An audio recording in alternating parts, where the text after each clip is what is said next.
നമസ്കാരം ഫ്രണ്ട്സ്, ഗരം മസാലയുടെ പുതിയൊരു എപ്പിസോഡിലോട്ട് എല്ലാവർക്കും സ്വാഗതം. ഇന്ന് ഞാൻ എൻ്റെ ലഞ്ച് ആട്ടോ നിങ്ങളുമായിട്ട് ഷെയർ ചെയ്യുന്നത്. ഇവിടെ ഒരു സ്പെഷ്യൽ ഡിഷാണ്, വേറൊന്നുമില്ല, കൂർക്ക അതുപോലെ തന്നെ ബീഫും കൂടെ മിക്സ് ചെയ്തിട്ടുള്ള ഒരു മസാലയാണ് ഇന്നത്തെ ഒരു സൈഡ് ഡിഷ്. അതുപോലെ തന്നെ ഇവിടെ മോരുകറി റെഡിയാക്കി വെച്ചിട്ടുണ്ട്. പിന്നെ നല്ലൊരു ഇലക്കറി ഉണ്ട്, ചായമൻസ ചീര കൊണ്ട് ഉണ്ടാക്കിയ ഇലക്കറിയാണ്. അതുപോലെ തന്നെ ഇവിടെ ഞാൻ റൈസും ഉണ്ടാക്കി വെച്ചിട്ടുണ്ട്. അപ്പോൾ ഫ്രണ്ട്സ്, നമുക്ക് എങ്ങനെ ഈസി ആയിട്ട് നമ്മുടെ ഈ ലഞ്ച് റെഡിയാക്കി എടുക്കുന്നതെന്ന് നോക്കാം. അപ്പോൾ ഈ കൂർക്ക ക്ലീൻ ചെയ്യാനുള്ള ഏറ്റവും എളുപ്പ മെത്തേഡ് ഞാൻ നമ്മുടെ ചാനലിൽ ഇതിന് മുൻപ് അപ്ലോഡ് ചെയ്തിട്ടുണ്ട്. കൂർക്കിനെ ആദ്യം ഞാൻ വെള്ളത്തിലൊന്ന് കുറച്ച് സമയം ഇട്ട് വയ്ക്കും. ഇത് കുറച്ച് മുളച്ചൊക്കെ വരുന്നുണ്ട്. ഇട്ട് വെച്ചിട്ട് നന്നായിട്ട് കഴുകി വൃത്തിയാക്കി എടുക്കും. ഇതിൻ്റെ മുകളിൽ മണ്ണൊക്കെ പോകണം. അതിന് ശേഷം നമുക്ക് പ്രഷർ കുക്കറിലോ അല്ലെങ്കിൽ അടുപ്പിലോ ഉപ്പിട്ടിട്ട് വേവിച്ചെടുക്കാം. അങ്ങനെ നമുക്ക് ആദ്യം കൂർക്ക വേവിച്ചെടുക്കാം. ഇവിടെ എൻ്റെ ഡെയിലി കുക്കിങ്ങിൽ ഞാൻ മസ്റ്റായിട്ട് ഉൾപ്പെടുത്തുന്നതാണ് എന്തെങ്കിലും ഒരു ഇലക്കറി.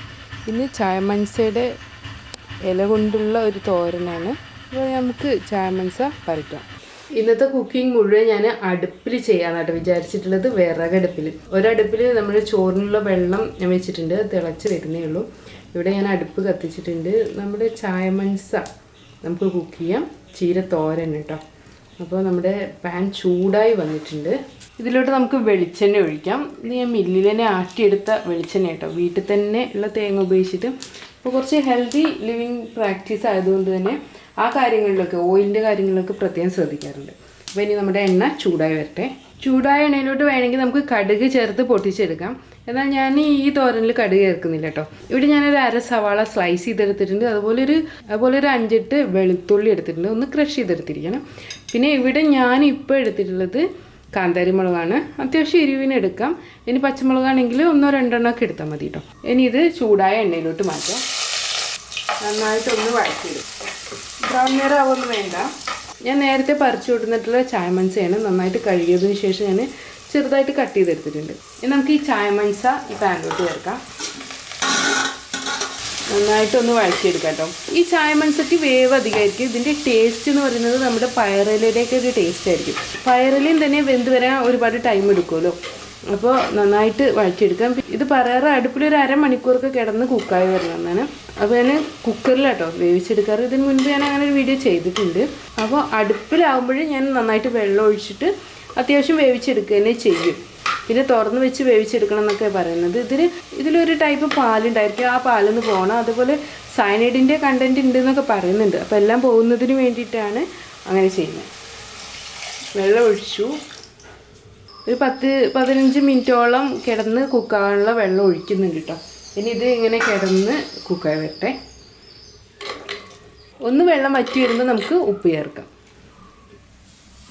ഇത് നമ്മുടെ ചോറിനുള്ള വെള്ളം തിളച്ച് വരുന്നുണ്ട് കേട്ടോ.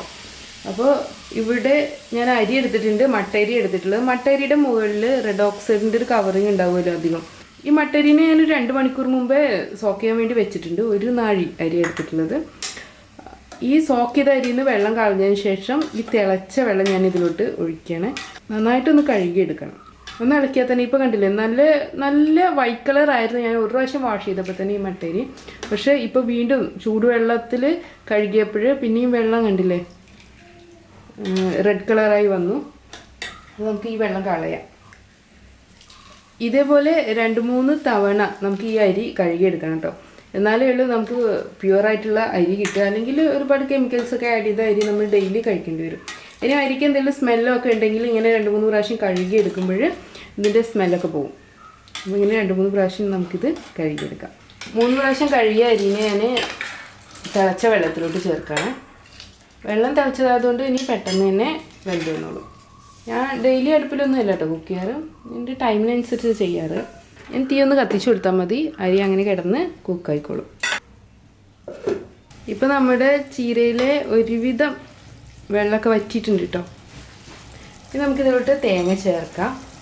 ഞാനിവിടെ 1 കപ്പ് തേങ്ങ എടുത്തിട്ടുള്ളത്. വെറുതെ സാധാരണ അങ്ങ് ഗ്രേറ്റ് ചെയ്തെടുക്കുക മാത്രമേ ചെയ്തിട്ടുള്ളൂ. ക്രഷ് ചെയ്യുക അങ്ങനെയൊന്നും ചെയ്തിട്ടില്ല കേട്ടോ.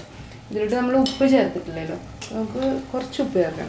കാരണം ചീരയിൽ ഇനി വെള്ളം വറ്റാണ്ട്. അപ്പോൾ ഇനി ഉപ്പ് അധികമായാൽ അവസാനം ആകുമ്പോഴേക്കിനും നല്ല ഉപ്പായിരിക്കും. അവസാനത്തിൽ ഉപ്പ് കുറവാണെന്ന് തോന്നുകയാണെങ്കിൽ നമുക്ക് അപ്പം കുറച്ച് ചേർത്ത് കൊടുക്കാം. ഇതന്നെ ആവശ്യത്തിന് ഉണ്ടായിരിക്കും. ഇനി നമ്മുടെ ചീരയിലെ വെള്ളം ഒന്ന് വറ്റി വരട്ടെ.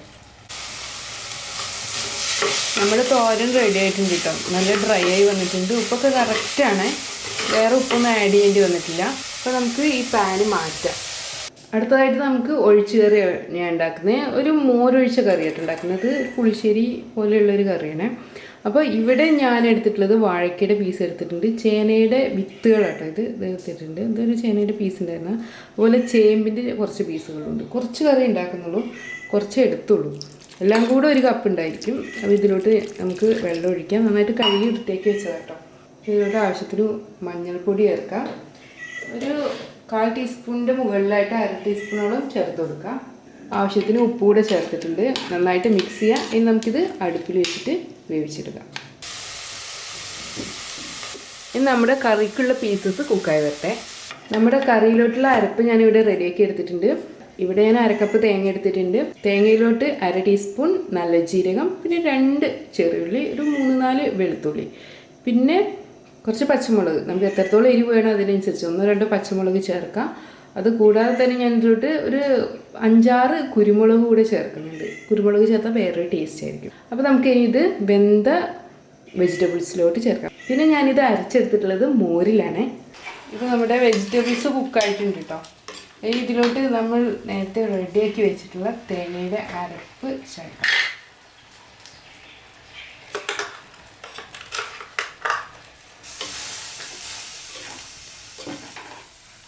ഒന്ന് തിളച്ച് വരട്ടെ. ഓൾറെഡി നമ്മൾ ഇതിലോട്ട് തൈര് ഒഴിച്ചിട്ടുണ്ട്. തിളച്ചിട്ട് ഇനി വേണമെങ്കിൽ തൈര് ഒഴിക്കാം, അല്ലെങ്കിൽ നമുക്ക് വെള്ളം ഒഴിച്ചിട്ട് ഇതിൻ്റെ കൺസിസ്റ്റൻസി അഡ്ജസ്റ്റ് ചെയ്യാം കേട്ടോ. എനിക്ക് കുറച്ച് തിക്നെസ്സോട് കൂടിയുള്ള കറിയാണ് ഇഷ്ടം. നമ്മുടെ കറി നന്നായിട്ട് ഒന്ന് തിളച്ച് വന്നിട്ടുണ്ട്. ഇനി നമുക്കിതിലോട്ട് മിക്സിയിൽ അടിച്ച് വെച്ചിട്ടുള്ള തൈരോ അല്ലെങ്കിൽ നല്ല കട്ടിയുള്ള തൈരോ ഒഴിക്കാം കേട്ടോ. മോര് ഉപയോഗിക്കാം. മോര് ഉപയോഗിക്കുമ്പോൾ ലൂസായി പോകാനുള്ള ചാൻസ് ഉണ്ട്. നന്നായിട്ടൊന്ന് മിക്സ് ചെയ്യാം. അതിനുശേഷം നമുക്കിത് അടുപ്പിൽ നിന്ന് മാറ്റി വയ്ക്കാം. ഇനി തിളക്കേണ്ട ആവശ്യമില്ല കേട്ടോ. നമുക്കിത് അടുപ്പിൽ നിന്ന് മാറ്റി വയ്ക്കാം. നമ്മുടെ കറിയാണിത്. ഇതിലോട്ട് ഞാൻ കറിവേപ്പില 2-3 കറിവേപ്പില ഡയറക്റ്റ് ചേർത്ത് വെച്ചിരിക്കുകയാണ്. ഇനി വറവ് തയ്യാറാക്കുന്ന സമയത്ത് ചേർക്കേണ്ട കാര്യമില്ല. ഇങ്ങനെ ചേർത്താൽ നമ്മുടെ കറിക്ക് പ്രത്യേക ഒരു സ്മെല്ലായിരിക്കും. ഇനി നമുക്ക് വറവ് റെഡിയാക്കി എടുക്കാം. വറവ് റെഡിയാക്കാൻ വേണ്ടി വെളിച്ചെണ്ണ ചൂടായി വന്നിട്ടുണ്ട് കേട്ടോ. ഇതിലോട്ട് ഞാൻ 1/2 ടീസ്പൂൺ കടുകും 1/4 ടീസ്പൂൺ ഉലുവയും ചേർത്തിട്ടാണ് വറവ് റെഡിയാക്കുന്നത്. ഇനി കുറച്ച് വറ്റൽമുളക് കൂടെ ചേർക്കാം. ഇത്ര മതി. നമുക്കിതെടുത്ത് നമ്മുടെ കറിയിലോട്ട് ഒഴിക്കാം. ഒന്ന് മിക്സ് ചെയ്തെടുക്കാം കേട്ടോ. നമുക്കിത് അടച്ച് മാറ്റി വയ്ക്കാം. അടുത്തതായിട്ട് ഇവിടെ ഞാൻ ബീഫ് റെഡിയാക്കി വെച്ചിട്ടുണ്ട്. ഓൾറെഡി ഞാൻ റെഡിയാക്കി വെച്ച ബീഫാണ്. സാധാരണ നമ്മുടെ നാടൻ രീതിയിൽ വേവിച്ചെടുത്തതാണ്. ഇഞ്ചി, വെളുത്തുള്ളി, ചെറിയുള്ളി എല്ലാം ചേർത്ത് കുക്ക് ചെയ്തെടുത്ത ബീഫ് കേട്ടോ. ബീഫ് ഒന്ന് ചൂടാക്കി എടുക്കട്ടെ. ഡെയിലി നമ്മുടെ ഫുഡിൽ നമ്മൾ പ്രോട്ടീൻ പോർഷൻ ആഡ് ചെയ്യണം. അപ്പോൾ ഇന്നത്തെ പ്രോട്ടീൻ പോർഷൻ എന്ന് പറയുന്നത് നമ്മുടെ ബീഫാണ്. ഇത് നമ്മുടെ വേവിച്ചെടുത്തിട്ടുള്ള കൂർക്ക കേട്ടോ. പ്രഷർ കുക്കറിലാണെങ്കിൽ 2 വിസിൽ വരുന്നത് വരെ വേവിച്ചെടുത്താൽ മതിയാവും. ഇനി അടുപ്പിലാണെങ്കിൽ ശരിക്കും വേവിച്ചെടുക്കുകയും വേണം. ഇത് ഞാൻ എന്തായാലും അടുപ്പിലിട്ടിട്ട് തന്നെയാണ് വേവിച്ചെടുത്തിട്ടുള്ളത് കേട്ടോ. അപ്പോൾ നമുക്കിനി കൂർക്ക ഈസി ആയിട്ട് ഇതുപോലെ, ഇത് കുറച്ച് വലിപ്പമുള്ളത് കൊണ്ട് കുറച്ച് ടൈം എടുത്തു. അല്ലെങ്കിൽ നമുക്ക് വളരെ എളുപ്പത്തിൽ നമുക്ക് മുറിച്ചെടുക്കാൻ കഴിയും. ഇതിൻ്റെ വേരുകൾ അങ്ങനെയൊന്നും ഉണ്ടാവില്ല. ഇങ്ങനെ വേവിച്ചിട്ടാണ് നമ്മൾ കട്ട് ചെയ്യുന്നതെങ്കിൽ. ഇനി നമുക്ക് ആവശ്യത്തിൻ്റെ വലുപ്പത്തിൽ കട്ട് ചെയ്തെടുക്കാം. ചെറിയ കൂർക്കയൊക്കെ നമുക്ക് കഴുകിയെടുക്കാനൊക്കെ ബുദ്ധിമുട്ടല്ലേ, ക്ലീൻ ചെയ്തെടുക്കാൻ നല്ല ബുദ്ധിമുട്ടാണ്. അപ്പോൾ ഈ അങ്ങനെയുള്ള സമയത്ത് സാധാരണ കല്ലിൽ ഉറച്ചെടുക്കുക ചെയ്യാറ്, അല്ലെങ്കിൽ പിന്നെ ഇങ്ങനെ ചെയ്താൽ മതി. ഇതാണ് ഒന്നുകൂടെ ഈസി. ഇത് വളരെ സിമ്പിളായിട്ട് ഉണ്ടാക്കിയെടുക്കാവുന്ന റെസിപ്പിയാണ്. ഇത് കണ്ടില്ലേ, നമ്മൾ നേരത്തെ റെഡിയാക്കി വെച്ചിട്ടുള്ള കൂർക്കയാണ്.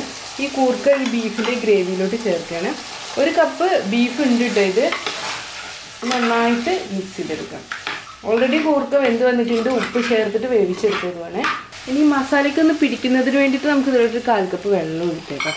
ഇനി ഒന്ന് കിടന്നിട്ട് ഇങ്ങോട്ട് തിളച്ച് വയ്ക്കാം. ഇതിലോട്ട് ഞാനിനി മസാലകളൊന്നും ചേർക്കുന്നില്ല. നമ്മൾ സാധാരണ നാടൻ രീതിയിൽ ബീഫ് കുക്ക് ചെയ്തതിന് 1 കപ്പ് ഞാൻ മാറ്റി വെച്ചിരിക്കുകയാണ് വിത്ത് ഗ്രേവിയോട് കൂടി തന്നെ. അതിലോട്ടാണ് നമ്മുടെ കൂർക്ക ചേർത്തിട്ടുള്ളത്. ഇവിടെ നമ്മുടെ റൈസ് നേരത്തെ കുക്കായിട്ടുണ്ട് കേട്ടോ. ഇത് ഞാൻ വെള്ളത്തിൽ നിന്ന് എടുത്ത് മാറ്റിയാണ്. ഒന്നുകൂടെ നന്നായിട്ട് കുക്കാകാൻ വേണ്ടിയിട്ട് ഇങ്ങനെ വെച്ചിരിക്കുകയായിരുന്നു. നമ്മുടെ കൂർക്കയും ബീഫും വളരെ സിമ്പിളായിട്ട് ഉണ്ടാക്കിയെടുക്കാവുന്ന റെസിപ്പിയാണ്. എന്തായാലും നോക്കാം അല്ലേ. അത് നന്നായിട്ട് ഡ്രൈ ആയിട്ട് വന്നിട്ടുണ്ട്, അതിലൊരു തുള്ളി പോലും വെള്ളമില്ല. ഇനി നമുക്ക് ഇതിലോട്ട് ഒരു ഫൈനൽ ടച്ച് കൊടുക്കാം. ഇതിലോട്ട് ഗരം മസാല അങ്ങനെയൊന്നും ഞാൻ ചേർക്കുന്നില്ല കേട്ടോ. ലാസ്റ്റായിട്ട് ഞാൻ കുറച്ച് കറിവേപ്പില ചേർക്കുകയാണ്. അതുപോലെ തന്നെ ഇതിൻ്റെ കറക്റ്റ് ടേസ്റ്റ് കിട്ടുന്നതിന് വേണ്ടിയിട്ട് കുറച്ച് വെളിച്ചെണ്ണ ചേർക്കാം. ഏകദേശം ഒരു 2 ടേബിൾ സ്പൂണൊക്കെ വെളിച്ചെണ്ണ ചേർക്കാം. നന്നായിട്ട് ഒന്ന് മിക്സ് ചെയ്യാം. അതിനുശേഷം നമുക്കിത് അടച്ച് വയ്ക്കാം. അപ്പോൾ നമ്മുടെ ലഞ്ച് റെഡി ആയിട്ടുണ്ട് കേട്ടോ. ഇനി നമുക്ക് സെർവ് ചെയ്യാം അല്ലേ. ഇന്നത്തെ എൻ്റെ ഈ ലഞ്ച് സിമ്പിളാണ്, പക്ഷേ ഇത് മുഴുവൻ ഞാൻ വിറകടുപ്പിലായിട്ട് ഉണ്ടാക്കിയിട്ടുള്ളത്. നമ്മുടെ ഡെലീഷ്യസ് ആയിട്ടുള്ള ലഞ്ച് റെഡി ആയിട്ടുണ്ട്. അപ്പോൾ വീണ്ടും നല്ല അടിപൊളി റെസിപ്പികളുമായിട്ട് നമുക്ക് അടുത്ത ദിവസം കാണാം. Thanks for watching. Thank you.